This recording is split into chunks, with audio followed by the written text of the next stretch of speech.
Welcome to 2023. This is actually my first physical training for the year. So I consider you all very blessed and favored to be in this class today. Because I'm coming with fresh unction. So welcome to this class today. We're going to basically be talking about how to gain visibility through personal branding. And I added using social media. Kingsley gave me a topic, but I had to add using, how many of us are on social media by show of hand? Okay, you never can tell, so it's good to know we're all on social media. Personally, my forte is online. I'm not very good with the offline thing. I'm excited teaching this because this particular topic, I'm excited about it. It is one of the singular reasons I could scale through different professions, I would say.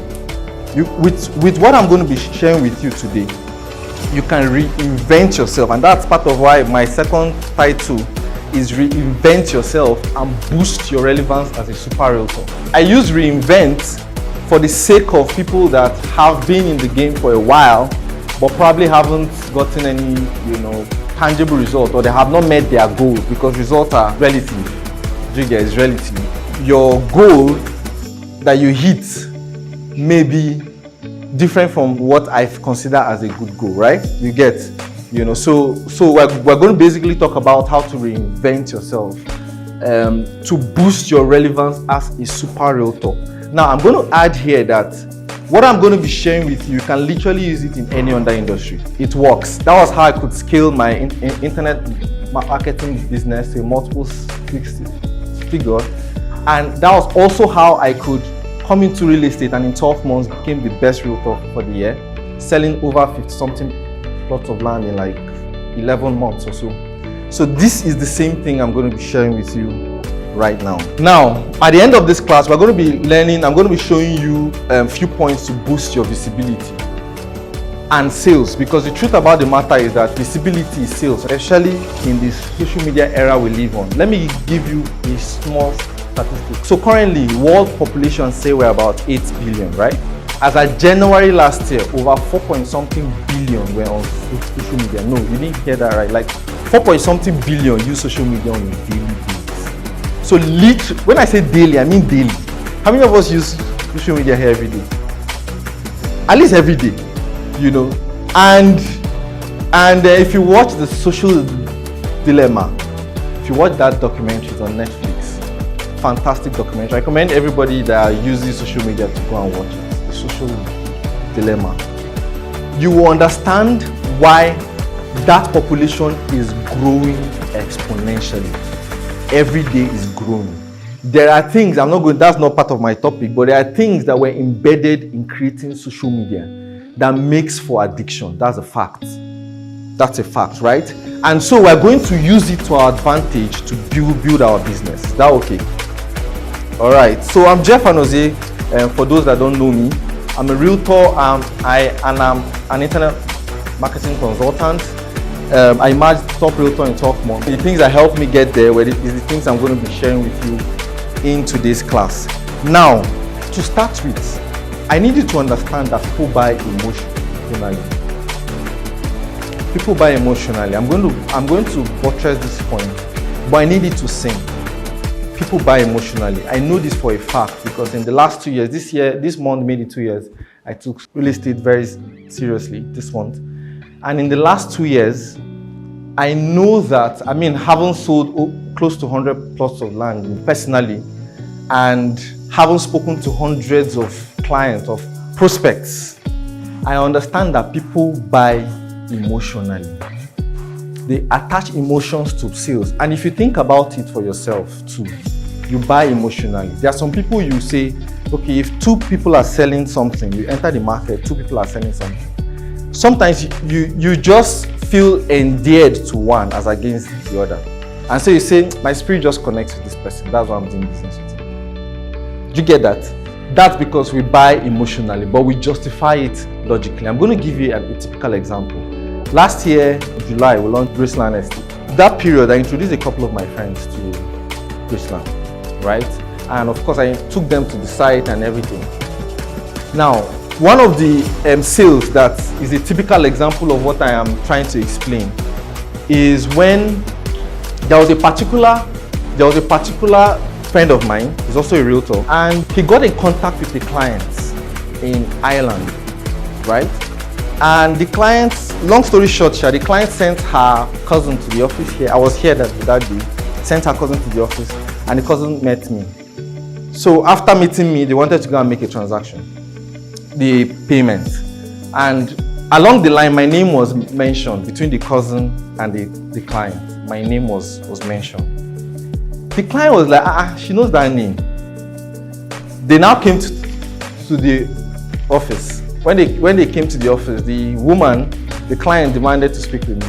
Whilst we're having that conversation, she now told me something. She said, while she was looking for a plot to buy, she saw my ads, my own ads too. She saw this guy's ad, she saw my ad, right? And she said somehow she felt the guy looked more mature than me. I don't know if Dwight looks more.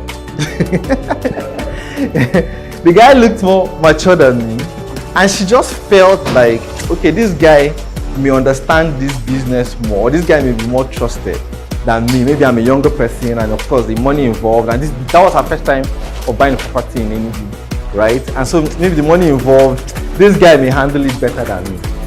So after doing everything, the transaction had to come back to me. So she was like, are you in charge of the transaction? I said, no, I'm just managing the sales for the transaction. Then she now explained this thing to me. Now, the guy's looks endeared her to him, but she was justifying it with this explanation. Do you get? And this is one example. There are several examples. There are some people that I've met my colleagues, and they'll be like, and along the line, if my name is mentioned, they'll be like, I know that guy, you know, but they felt endeared to you for some reason, right? Rather than to buy from me. I've also had clients that have bought from me and just told me that you just like the way I talk about the thing. Do you see? That is logic. You're not bringing logic into it. You're just explaining that. You're just trying to justify why you're endeared to me. Some people are unconsciously endeared to you for some energy. Do you get? And that is how most people buy, especially high-end, high-ticket products. They'll tell you, my mind just agrees with you. So your ability to understand this and wield it to your favor is part of what we're trying to talk about. That's like a rough summary of the things we're trying to explain in this class. Is that fine? Does it make sense? Good. Now, so how do you then trigger the right emotions? How do you position yourself as the person that this client wants to be endeared to? All right? And that is what we are trying to talk about when we talk about personal branding. Personal branding. Personal branding is basically the process of creating. I highlighted some words here so that it can stick. Creating and establishing a clear, consistent image and reputation for yourself as a professional, in this case, as a realtor. Now, I said earlier that this can be applied to any other thing, any other industry you're talking about, any other one. So personal branding is basically the process of creating. Now, how many of us have seen Tony Elumelu's videos recently? His videos, his pictures. How many of you have seen it? You've seen it, right? Tony Elumelu is the CEO of UBA. He's actually the owner of UBA. UBA is a tier 1 bank. It's a tier 1, there are like maybe 3 or 4 tier 1 banks in Nigeria. All these banks you're seeing, a lot of them are not really tier 1. Tier 1 means they have money of their own. So the point I'm trying to make is that the guy is a billionaire. He's a billionaire in dollars, not just in naira. So, question, why does he do these things he does recently on Facebook? Especially on Facebook. I know of Instagram, but especially on Facebook. Why? Who knows? Who knows? He's trying to create and establish a certain image and reputation. That is my interpretation of what he's doing. I mean, he doesn't really need to be on social media to make money. He doesn't. But consistently, he creates those videos. He's traveling on trips. He does more of lifestyle videos. Lifestyle and work. he blends it, lifestyle and work. So he's traveling, he's coming out from his private jet, he carries his suitcase and coming out and he's bouncing. Does he really need to impress you? He doesn't really need to. But there's a certain image and reputation he's creating. In my opinion, from my analysis, he's trying to attract some international bodies. He has influence, and influence right now is a currency. Attention and influence is a currency, and that is why I'm emphasizing on social media. Attention, once you have attention, it's a currency. That's why some people are jobless, just sitting down at home and call themselves influencers. And people pay them hundreds of thousands of naira to just expose your business on their page. What are they selling? They're selling attention. All right? And so I highlighted these few words, so that you can know that this thing I'm talking about can be created. It can. At this point in time, I want you to just debunk that thought in your head that I'm not a social media person. Just debunk it right now. Say to yourself, I am a social media person. I'm a social media person. Yes, because I know it's going through a couple of your head now. That, oh, it's Jeff, it's their Jeff. It's not true. It's not any...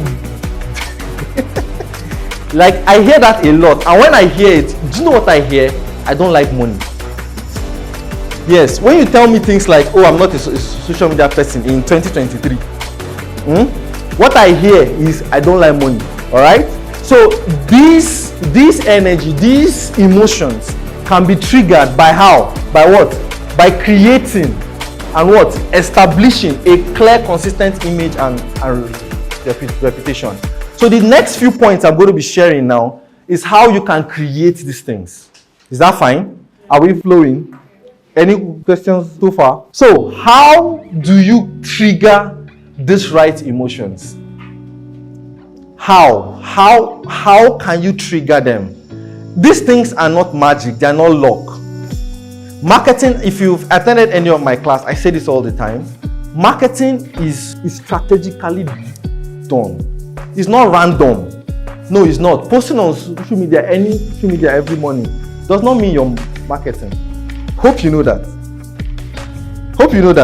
That you just wake up in the morning and start posting on social media randomly. That does not mean you are marketing. It's strategically done, because the first thing you need to do is to define a target market. So let me rewind and explain it like this. Marketing is not random. Creating that image and reputation, right, is not random, it's strategic. We need to understand that. Because marketing starts when you decide to create that image and reputation. Once you walk into the bank, there is a certain aura that you feel. See, if you walk into the bank, right, can you just piece of paper and throw around? Why? Is there anywhere that is written that you should not? Why? Why is that? There is an image they have created. You see that these things are not random. That is why a lot of bankers wear suit and tie. Sir? I'm not a banker now, sir. Right? They do that. That's why you walk into the bank, the walls are probably painted white. The bankers are probably wearing a white shirt, good suit. There's AC blowing your head, so that if you're coming out from the sun, see that thing, that whole setup, right? They are creating an image. So that once you walk up to any teller or banker, right, there's already an image and reputation in your head. You know automatically that you can trust that guy with 10 billion naira and he's not going to run anywhere. Right? Does it ever cross your mind that when you deposit your money that it's a loss? Why? Because there's an image and reputation created. And trust me, each and every one of us can create that thing. And the truth is, you don't really need to own a building that is called a bank to be able to create that. You don't. And that is the things I'm going to be sharing with you today. And because is when you create that reputation that you can now trigger those emotions that make people endear to you. Now, see this. As at January 2022, there are over 4.6 billion people on social media. These people use social media actively every day. So social media is the easiest and fastest means to create that image, because everybody you're trying to attract to your business, everybody that has his money in your pocket is online. All right? Now see the growth. I'm trying to show you the growth. Can you see it? As at 2020, 2019, 2020, 2023. See the growth, at least 10%. That means that there's a chance, and we're about 8 billion now in the world, right? So there's a chance that this number will increase, maybe to like 5 billion by next year. Is that right? There's a chance. So, I mean, that is why the numbers there is the best. I mean, I shouldn't even be emphasizing on that. So the number one way you can create that brand, create that personality, create that image and reputation is by first defining a market. See, the truth is, whatever you sell, whatever you're doing, it's not everybody that is your market. I've heard it several times that everybody eats food now, so as I'm selling food, that means everybody is my market. It's a lie. It's not true. You are doing a random marketing. You're just believing God that it will work. Meanwhile, God has given you all the brains. The Bible said everything that pertains to life and godliness He has given you. Meanwhile, you're there saying, oh, God will provide, God will bring. These things are created. This is where the marketing starts. Marketing starts when you sit down to think through these things. It's not when you carry stuff and roam up and down the street. That's not when you're not marketing. And like I said earlier on, just posting random stuff on social media literally in itself is not marketing. Yes, I said random. I used the keyword random. You need to first sit down and decide a target market. Do you know there's a place in VI that we've eaten before? Of course, I'm not the one that made the payment. We've eaten for 15K before. And the food is not big. And guess what? When they bring a bottle of Coke for you, they turn it into a cup and take the remaining away. That bottle of Coke is 1,500 naira. Normal Coke, normal 33. Is it 33 cl? Normal Coke, 30 something cl. 35 cl. Normal Coke. And when you try to, you see everybody is the same thing. What will you do? You can't come and cook yourself in the public. It's 15K. And I didn't see the bill till we're done. That's when I saw the bill. There's a place in Enugu here where we did that real estate boot camp last year. It's like 5K 9 mil there. I mean, why can't you just walk out the gate and go to a mama put and sit down and eat or something? So you see that even food has a market. And so the way they position their stuff is because they have defined their target market. Real estate is the same thing. It's the same thing. There are 4 categories of people that buy real estate from my analysis. I mean, you could correct me, you could add more, but there are 4 categories. The first are investors. These people buy, they look for potential places, maybe like in a bush or in a village. Buy it and like improve it.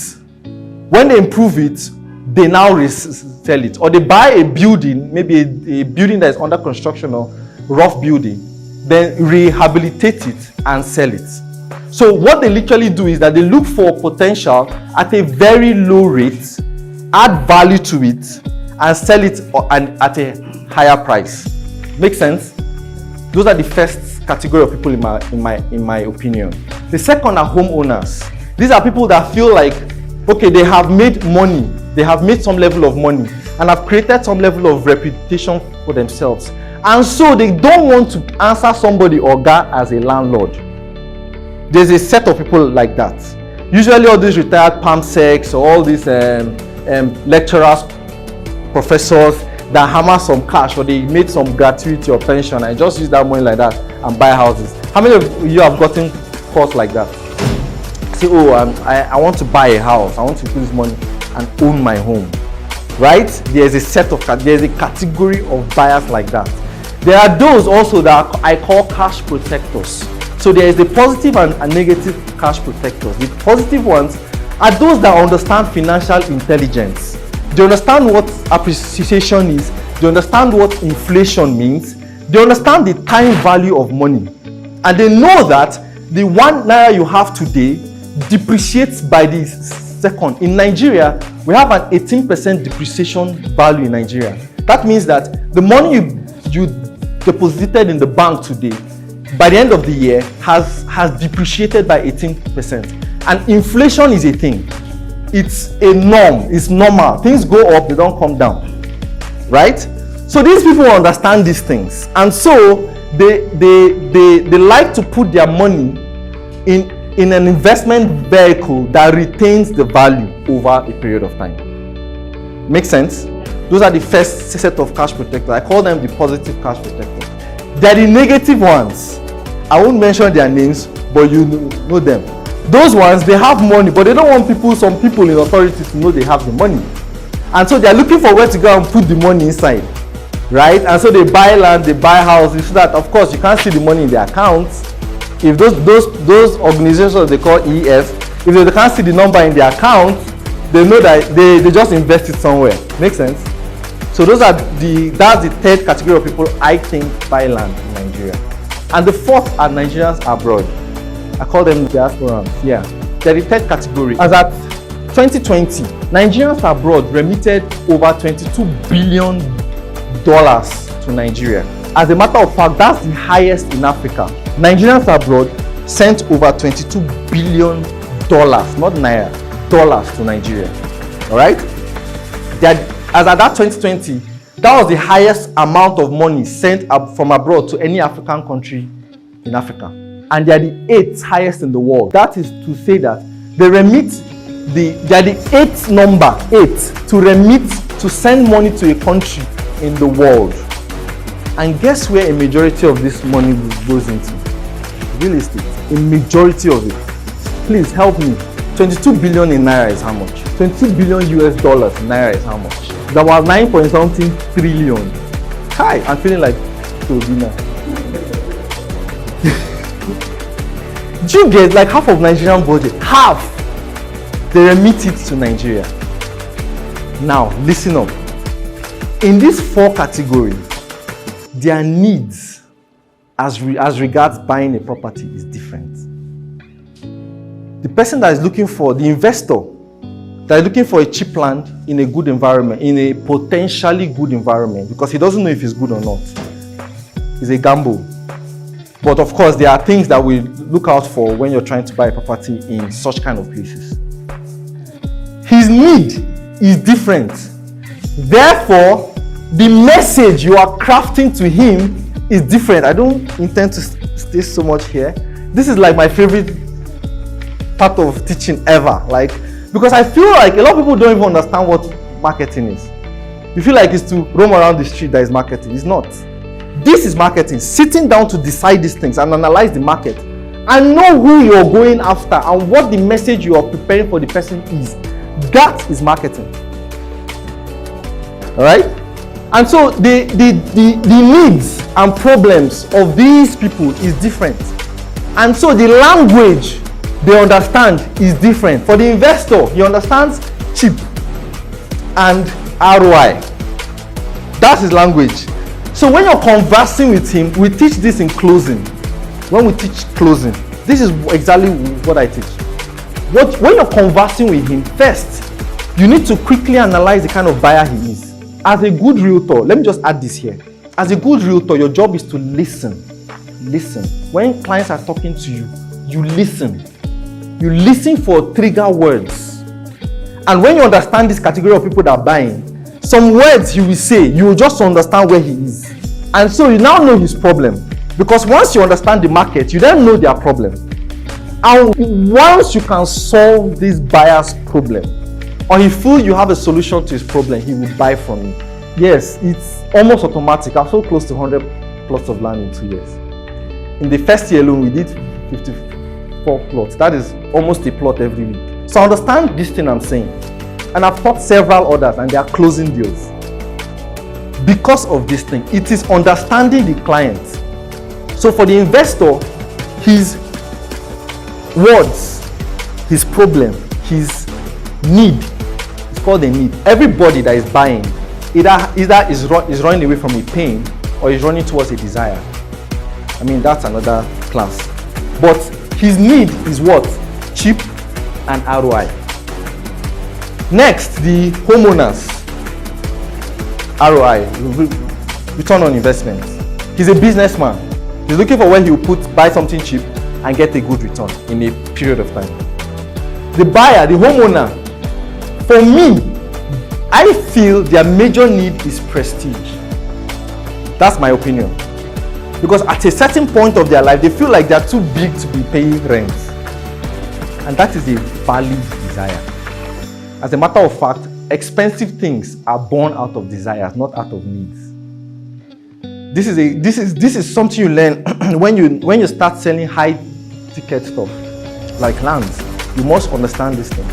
It's high ticket. It's not 1 naira and 2 naira. Most people don't sell because they approach selling real estate like they approach selling gin and shit. It's not the same thing. So that's for the homeowner. For the cash protector, like I explained before, the positive ones is because they understand financial intelligence and they're looking for where they can keep their money to avoid inflation. They understand the time value of money. They know that the money you have today is not the same by tomorrow. It depreciates. Money in the bank depreciates. That's the fact. They know that. Then the other set of people, like I said, they're looking for where to go, and especially as the 31st is coming now, it's next week. So they're just looking for where to just put the money inside because they can't take it back to the bank. Do you get? So if you understand this, then you understand now you know their need. Then you can now know how to approach, how to coin your words, to massage them, all right, so that they can buy through you. Then the fourth category of people are the diasporans. From my experience, their number one need is integrity and trust. That's it. Trust, integrity. They want to know that they can trust you. 90% of them have been burnt. Their friends, their relatives has burnt them. How many of you have spoken to a client and tell you that I lost money. I don't want to invest again in Nigeria. How many of you have spoken to them? 90% of them is trust. It's not money. A lot of them earn in hard currency. Do you know how much $1 is now? Like if you convert 10,000 USD, money don't pull everywhere here, right? Is trust. That is their number one need. And so when you know their need, then you can now know how to approach them. So that is why defining your target audience is very important. So even if you decide that, okay, I'll go after these 4 categories of people, then you have to sit down, and that's where the next thing comes up here. Now you have to now know how you can reach them. Remember, we're talking about building a personal brand, leveraging social media. You now have to know how you can now meet them. So how can you reach them? That's a question you have to legitimately ask yourself. How can you reach them? Where are they? How do you communicate these needs, this value, this solution to that problem they have? How do you communicate it to them? How do they see you? That's why we're talking about visibility through personal branding. So that's number 2, choosing a platform. Now they are online. We're basically talking about social media, building it online, right? So online, there are 2 basic types of marketing. There's passive and there's active. There's passive marketing and there's active marketing.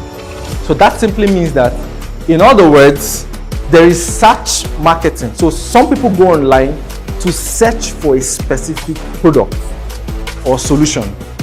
They just go to search for a specific solution. That is called search marketing, right? And then there's another type of marketing called interruptive marketing. So those people, they're not really online to search for a product. They're just scrolling through. You see a lot of people doing like this. Online, they're just like this. Maybe in a bus, or they're waiting for somebody and they're just scrolling, right? And then whilst they are scrolling, something catches their attention and they stop and check it. Maybe it's something they feel they needed. Maybe it's a shoe and it was so fine. Maybe they were on Instagram and they're just scrolling and this saw a shoe that they like, they know that they may need a shoe. So they now stop. Click on it to see more. All right? That is called what? Interruption marketing. Now, a question for you. Which of these categories are active and which of them are passive? Yeah. Eh? Okay. Passive. Joy, do you have an example? Let me explain it again. I need you to understand this. If you market online, you must understand this.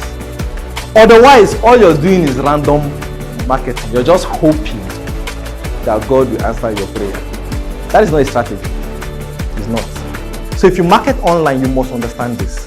There are two types of buyers online. There are active buyers and there are passive buyers.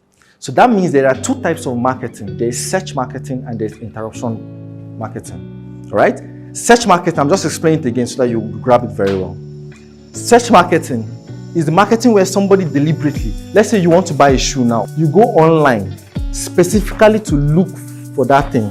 So either you go on Jumia or you go on Konga or somewhere, you just go to look for that particular thing. You see it, you compare the prices, then you click and then you call the person, right? Then you buy it. That is what? Search marketing. Search marketing. There's interruption marketing. Interruption marketing is when after the day's work, you came back home and you're just scrolling through your phone. You're just scrolling through, right? And then you now saw a shoe. And then you remember that, oh, I need to buy this shoe. And you have the money. And then you stop and click on it to call the person. Right? That is what? Interruption marketing. Now, for the first part, is it that for the search marketing, is it active buying or passive buying? So it now makes sense, Abi? For the second one is what? Passive buying. So you need to understand these things. When you understand it, then you choose the right platform. It's not the other way around. We just feel, oh, people are more, I hear this thing a lot and it breaks my heart. They say more mature people are on Instagram.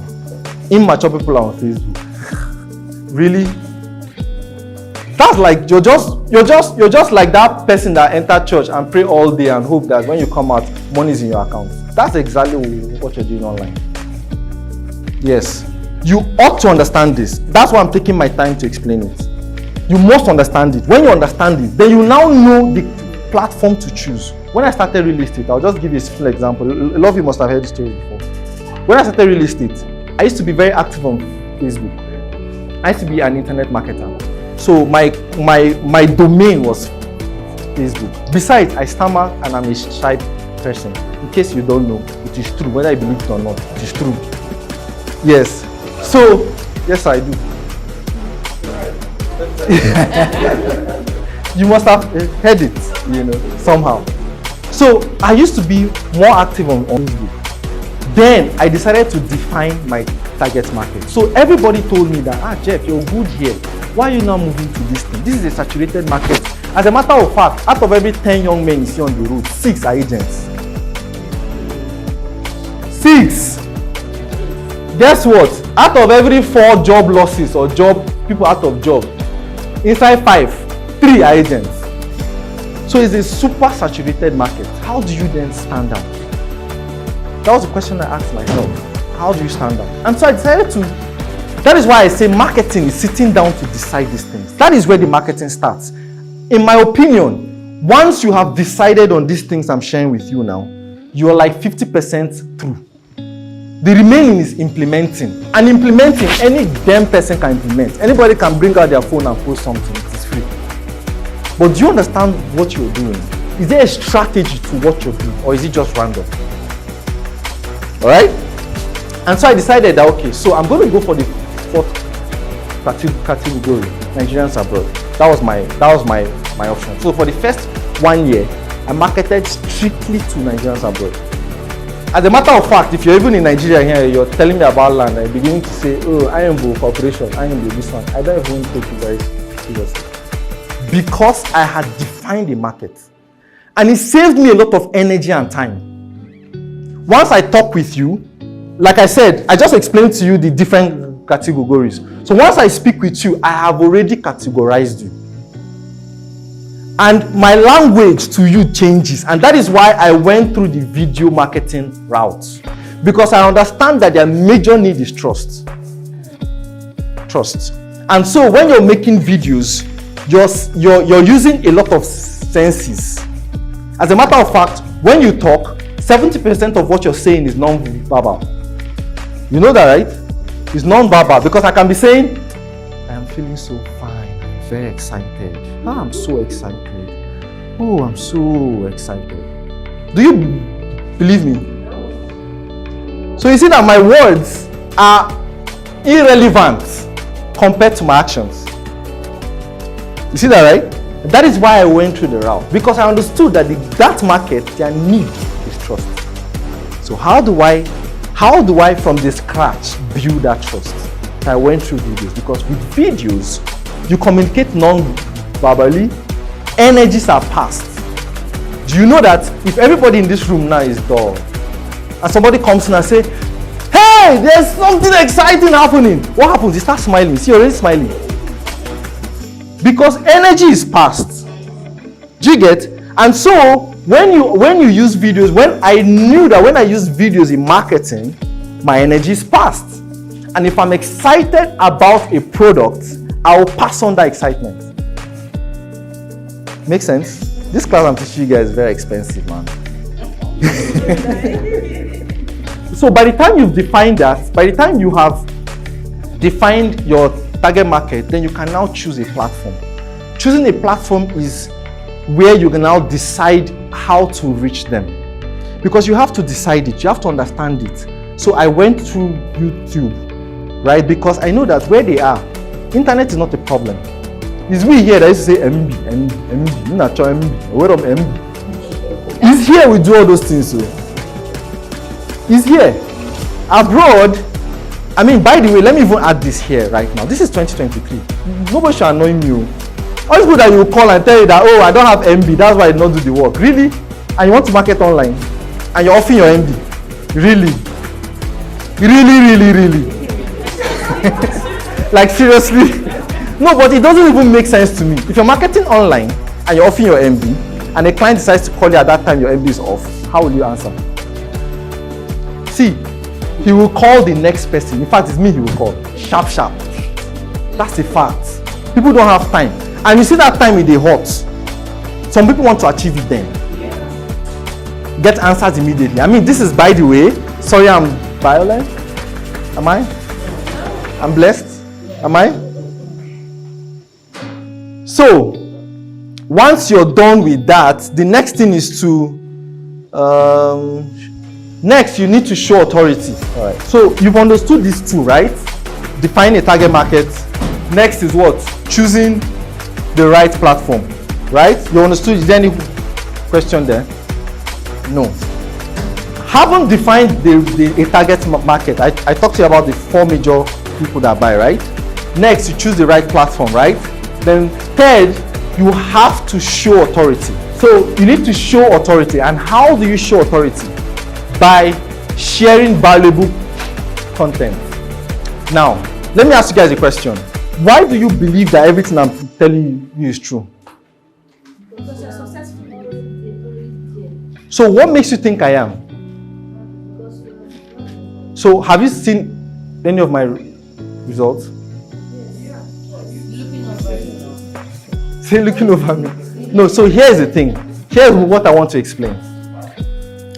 One of the ways you show authority is by sharing valuable content. Content that solves problems.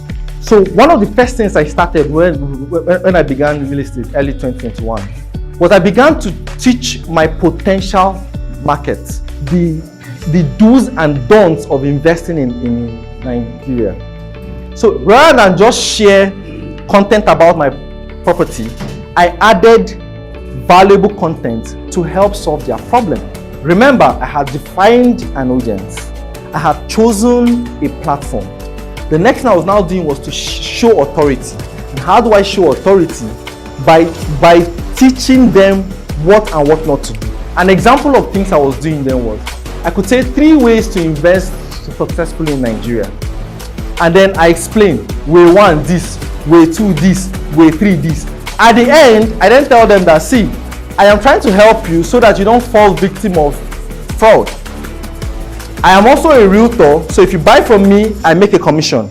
Otherwise, the main goal of this video is to teach you what to do and what not to do. There was a video I did. I talked about how to identify a fake realtor. That video got me a lot of calls. How to identify a fake. And guess what? It's things that you already know.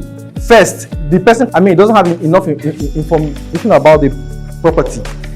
He doesn't know what the title document is. He's just telling you to come and pay na. That is a red flag. So it's just simple things that you already know. The difference was that I was now sharing it with them. That's showing authority. And a lot of them felt like, oh, it's like you've been in this business for a very long time. Unknown to them, I was just like a few months in. Yes. So I was doing that to first show that I really cared about your investment. I'm just about collecting your money. That's number 1. Number 2, I am an authority. I'm an authority. Even though there were people that were way older than me in the business, right? But me, I'm now showing you authority by teaching it, okay? And because I'm the one standing in front of you guys now to teach you, you now feel like I'm an authority in this thing. So you too can implement that by showing authority, by sharing valuable content online.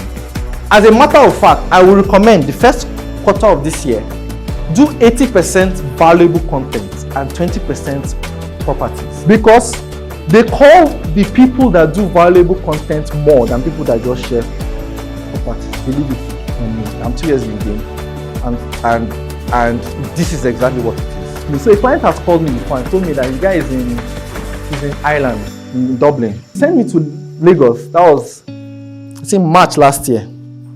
Paid for my flight and everything, accommodation, to go meet a realtor in Lagos and close a deal for him. He found the property, he called the realtor, they did everything, investigation, everything. I just went to help him and close the deal, and I made my commission. Yes. Why? Because he felt I was an authority, and so I could help him make a better decision. And why did he feel like that? He told me that he had watched 8 of my videos that morning. In fact, he used his TV, his smart TV, to watch them. And he told me that he had watched 8 of my videos that morning, talking about what the do's and don'ts of real estate. And so instantly he just thought I was an authority. So I'll suggest to you today, this year, this first quarter now, share more of valuable content. But remember to always add, there's something called call to action when you're doing content marketing. Maybe we'll talk about it later in another class. Content marketing, there are 3 stages to content marketing: the hook, the body, and then the last stage is call to action. So always remind them that you are a realtor and this is your contact, or this is how to reach you. Because if they can't reach you, you can't close a deal. All right? So valuable content. Then the 4th point here is to implement something I call expert modeling. What does expert modeling mean? Expert modeling is identifying people in your field, in your niche, that are doing what you intend to do. They have some of the results you want to achieve, or they are on the road to achieving some of the results you intend to achieve, and simply modeling it. Success leaves a lot of clues. It does, it leaves clues. And so if, especially in online, they call it digital footprint. Digital footprint, you can see it. If you go to someone's profile now, or YouTube page, and go back to when he started, and simply see the process he took, you can model it. And if he used that process and achieved the results he achieved, it simply means that any other person can do it. So long as you have the right work ethic plays a very serious role. You have the right work ethic and the right mindset, you achieve it. Of course, and the grace of God, which is very available. Attitude towards your business or to your work. So let me add here, as you just raised it now, a lot of realtors I know or I see take real estate as a part-time job, which is okay. Taking it as a part-time job is not the problem. But the problem is your attitude towards the business. You literally, even in attitude, take it like a part-time. And so sometimes when you remember that you're a realtor, sometimes someone has to remind you you're a realtor. That's when you actually can share your content. So you see an example of work ethic. It's just like owning a shop now, for instance, in Owerri, and decide that you're going to be opening once a week. The remaining time, you just believe God that somehow, that once you open, miracle will just happen. Do you get? You see, the person that literally opens his shop, so even when he's not around, he employs someone to be there, literally, you now expect to get the kind of result the person is getting. That's not, it's not possible. Even in the law of the earth, seed time and harvest, you plant, wait, and reap. In that planting period, what do? You nurture, you sow, right? You weed, water. It's not it. And how often do you do that? As often as possible until there's a harvest. All right. Others too, they plant, and in 2 weeks they expect to see result. They don't see it, they abandon it, and expect to get the same result that somebody that for years has not sowed but has been watering, be nurturing, you will get. So that's what work ethic is. Does it make sense? Okay, does it make sense? All right, so expert modeling, and finally be consistent, which is what I just explained now in work ethics. You have to be consistent. See, for some people, it could take them a week to make a sale. For others, it could take a longer time.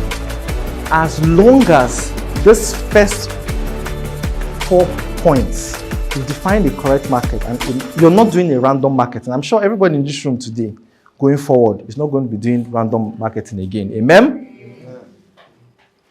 So long as you're not doing random marketing, you're very, very specific about your audience, your target audience. So even if you want to go after the 4 of them I just explained, you know the different language types for all of them. You don't use a message to target all of them. It doesn't work, especially online. It does not work. You end up confusing the person. Once you're confused about anything, something is not just clear, you're not going to buy. That's the same thing with your prospects, right? So once you have done that, you've chosen the right market, you have chosen the right platform. That platform is what? Is dependent on the kind of market you choose and the kind of message you want to communicate, right?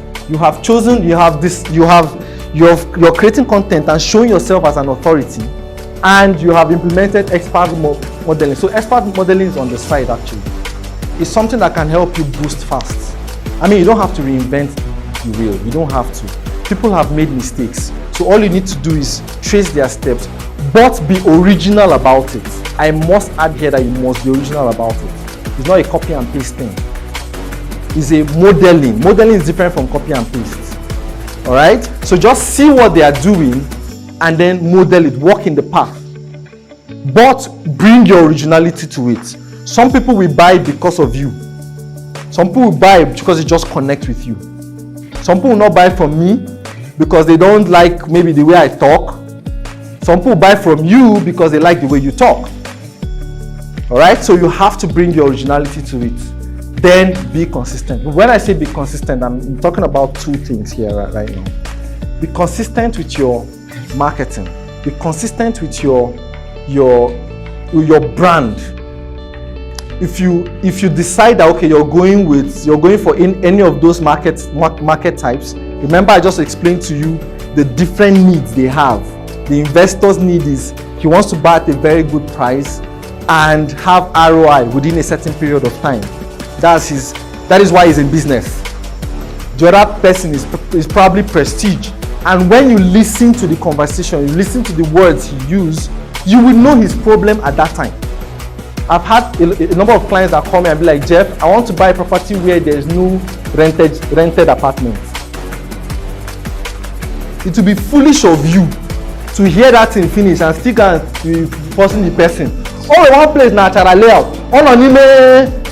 You're just losing that business. So your number 1 job is to listen. Listen to the body language, listen to his words, all right? And then you automatically now know where to categorize him. You now know his needs and then present a solution. All right?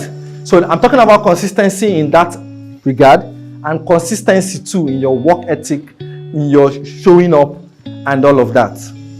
All right? In summary, the most important factor you must note is integrity. Integrity is the most important factor in all of this. If you like, dance a wheel on Instagram, but you're not genuine, you don't genuinely want to help a client, sometimes it shows. I think most times it shows. It shows in, the way you're trying to run your business. And yes, maybe you can escape one or two, but you're killing your career one sale at a time. You're killing it, one sale at a time. The internet never forgets. One day, one person will raise your matter. Tiger Gen. You know how Tiger Gen is, Abi? Then go drag you. Jesus. You just take somebody to mention your name for a bad thing online. How they will drag you? People are waiting. They are like this. So integrity is the most important factor here. With these few words of mine, I hope I made sense. Please, do you have any questions? Please ask your questions. You should have questions. Any questions as regards sales, marketing? Okay. My question goes this way. You talk about the platform we need to use, to showcase our niche. Yes. So in the real estate, profession now, so which platform do you recommend apart from YouTube? Which one? Apart from YouTube. Why are you even aparting YouTube? Why are you removing YouTube, sir? Is there a particular reason? Why are you removing YouTube? Is there a particular reason? Fine, sir. Talk about YouTube. Yes. So that's why I now asked, is YouTube the only channel we can... Okay. No, it's not the only channel. No, you said apart from YouTube, so I was wondering why you removed it. Okay. All right. So there's no best or worst platform. I feel it depends on, one, the market you're going after. Two, where are they? Those are questions you must answer first before choosing a platform. All right? So Facebook, Instagram, Twitter, TikTok now, all the platforms are useful. Remember, they have native content. So the content you put on TikTok doesn't always match YouTube. The one you use on Reels, Instagram Reels, is different from YouTube or Facebook. The one put on Stories is different from Facebook. So you must first understand the clientele you're going after. All right, that's number one. Number two, the strategy you intend to use to create those valuable content I talked about, right, out there. So when you've defined these two, then you can now go on and so YouTube appreciates more of long form content. Long form. Even though because of TikTok they've introduced shorts. But listen to me. A client that is abroad, that lives abroad, right, and wants to buy a property, he wants to have more information than a 1 minute video. Why? Because the one thing he's looking for is, can he trust you? And when he has watched your video for a while, where you are not leaving any information unanswered, you are explaining and telling and showing, he feels that, okay, you may not have anything to hide because you're actually showing all these things and you're explaining it. Remember, internet is not their issue. It's we here that used to do MB. I've said this before. They have free Wi-Fi even in their train station, airport, everywhere. So you must understand that that's not an issue. Okay? So they are looking for as much information as possible. So remember, like I said, you have to first define a market. Now, someone like TikTok, from analysis, is more of younger people at the moment, as it is now. It's more of people between 15, 14 to like 25, 30. Exactly. Those kind of things. Facebook appreciates long form content. They do. They appreciate long form content. But because of TikTok, so they are now projecting their reels. So if you open your Facebook app, you see reels on top. You notice it, Abby? It's recently. They are trying to kick out that competition. So you can literally use. I remember, Facebook is the most used social media platform in the world. From statistics, year in, year out, is Facebook.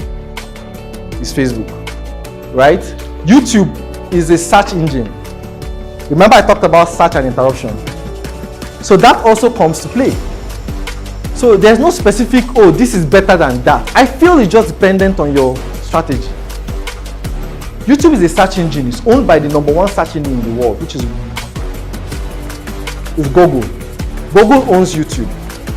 And when you search for something on Google, guess whose platform they will put up? YouTube. Right? LinkedIn too is a search engine. Have any of you searched your name on Google this year? Please, you should do that every 2 weeks. Just go on Google and search your name. Do that every 2 weeks. It shows you your digital footprint. What about you is online? So if a client, okay, yeah.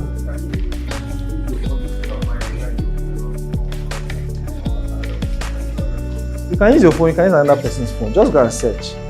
Use another person's phone, use your phone. Ask your family and friends to search. Why I'm saying so? Yes. Whenever I check my own, I was in my own. So that's why I feel that. What platforms are you using currently? Yeah, LinkedIn is a search engine. LinkedIn is a search engine. Facebook and Instagram are not. But that doesn't negate the fact that Facebook is still the most used social media on earth. So I don't know if I answered your question, Sha, but I tried to. Yeah. So I think it depends on your strategy. So if your strategy is to use search as your initial approach to marketing, then you should be going for search engines like LinkedIn, like YouTube and Google. But if your strategy is interruption, you just want, as people are scrolling, they are going to be interrupted by your program, your ads or whatever. Then you're now going for Instagram, Facebook and the likes. I hope I answered that. All right, thank you so much for your time. I hope you implement much more than just listen. Please implement. And I should also add here that it usually feels like it's hard in the beginning. It's not hard, it's just new. It's just new. As you keep doing it, it gets easier. Enjoy a great day, guys.